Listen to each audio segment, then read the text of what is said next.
Beerreviews.com. Alright, off location still, but we're going to do a good beer review tonight. So, this is a bomber bottle that is very unique. This is going to be a long video, FYI, because this is something that I think a lot of the breweries are starting to do, and I think it's extremely wise.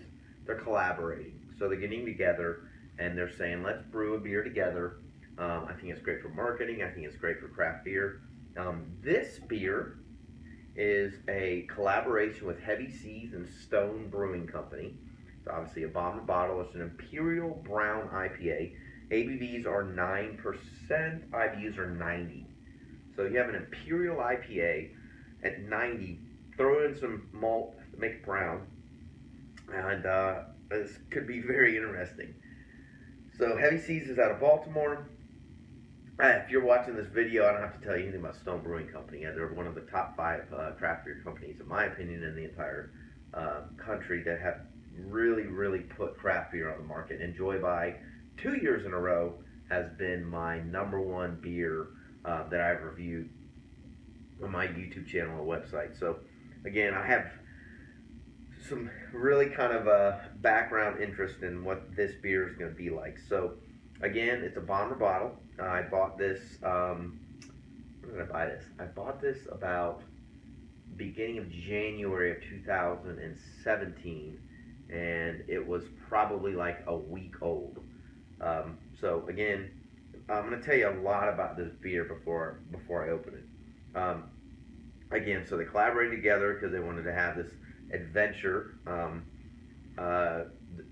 This is brewed with Blackstrap Molasses in the kettle to give a chewy malt character, layers of American hops, and what's kind of cool about this is Stone always has kind of these really kind of cynical descriptions. It's a blurry, palate, obliterating Imperial IPA. It said, our partnership with Clean Water Fund celebrates the connection between clean water and great beer. Without clean water, there is no beer. Amen to that. Your Heavy Seas purchase supports programs to protect clean water in your state and in the region where this beer was brewed. Again, that's Baltimore, Maryland, and Heavy Seas. But again, it's one of those marketing things that I think is genius. So this beer, I believe, according to the Best Buy date on here, is good for about 90 days. And again, most beers, unless it specifically says cellar, at these stages with the lack of preservatives in craft beer, you don't want to store it anyway. So anyway, let's see what else I can tell you before we get into it. It's got Centennial, Palisade, Citra, Chinook, and Simcoe hops, which again I think is genius. You're taking an Imperial Brown IPA and you're throwing in Citra hops, which are traditionally a more aromatic and tropical hops, but you're pulling in a brilliant way, the what I call the foundations of Centennial and Simcoe hops. So this could be extremely interesting. It's got 2-row UK amber malts, brown malts, and crystal malts, which 3 of those are pretty standard. But if these guys know how to brew beer, if you're gonna throw in an Imperial IPA and then make it brown, those are the malts, and to kind of give it that good backbone. So anyway, I've chattered enough already at this point. I haven't cheated. I haven't tried it. I've read very little beer reviews on it. It does have a Heavy Seas cap on the top. It says Heavy Seas Climb Aboard, established in 1995. So let's get it into a glass and see what we got here. I think, and again, the price point here was not outrageous. I think it was like $9 or $10 for the bomber, which these days is nothing when it comes to bombers. So very brown, nut brownish looking, nice kind of dark caramel color. Very little head on this beer. It dissipated real quick. It definitely laces the glass, so you can definitely see that. But again, very little head. I can't see my hand. You probably can't. So it definitely has some denseness to it. Ooh, God, this smells good. Very nutty, kind of pecan, hazelnut, malty, obviously. Some breadiness to it. smells great. Smells more like what it should, a nut brown. Definitely has a lot of nut characteristics to it. Can't really smell the hops at all, but honestly, it smells really good. It kind of has the aroma of like freshly baked bread almost. It's definitely got some. It smells great. It smells very fresh. So cheers. Let's get it in the glass.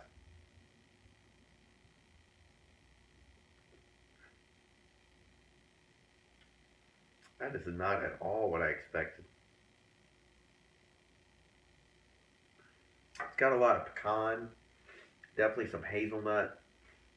It's got a nice, very, very bitter. It's very bitter on the front of the tongue.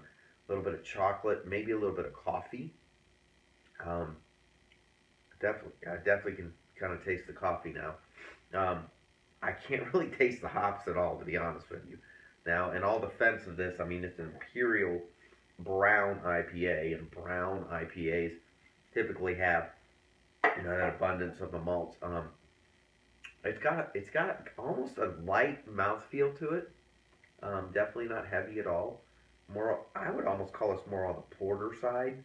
It's got a little bit of sweetness to it, a little bit of sugariness to it, a little bit of that chocolate coffee that I can still taste in my mouth. It's kind of lingering, but it's it dissipates real quickly to the point where it's not again overpowering to the palate. There's zero booziness, zero.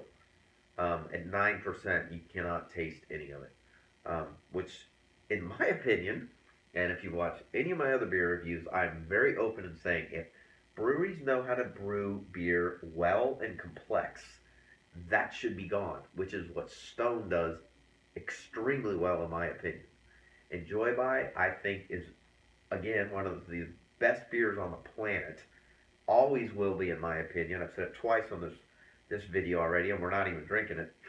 And they know how to brew beers to where there is this amazing palatability with a beer that's big, but it doesn't overwhelm your palate. So I got to tell you, this is good. I don't drink a lot of brown ales because I'm not big on too much nuttiness. I think this is a good blend. You can't really taste the hoppiness, but again, it's brewed very complimentary for what they're going after.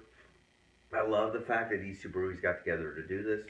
I'm big on supporting breweries and supporting kind of the cause for expanding craft beer and expanding what the breweries are trying to accomplish. So I would honestly buy this again. I really like it. I think it's easy to drink. I think, again, there's very little booziness to it. The Blackstrap Molasses, you can definitely get that sweetness in there, but it's got a very, very good complementary kind of nuttiness, sweetness, maltiness, breadiness that I think is very, very well done. So I would buy it again. So let us know what you think about it. We rated beers from 1 to 5. I would probably give this, for its class of beer, a 4 out of 5. I think it's extremely well done. If you tried it, leave comments, use your channel or website. We upload all the time. Please subscribe to our YouTube channel. And as always, we will see you again real soon. Cheers.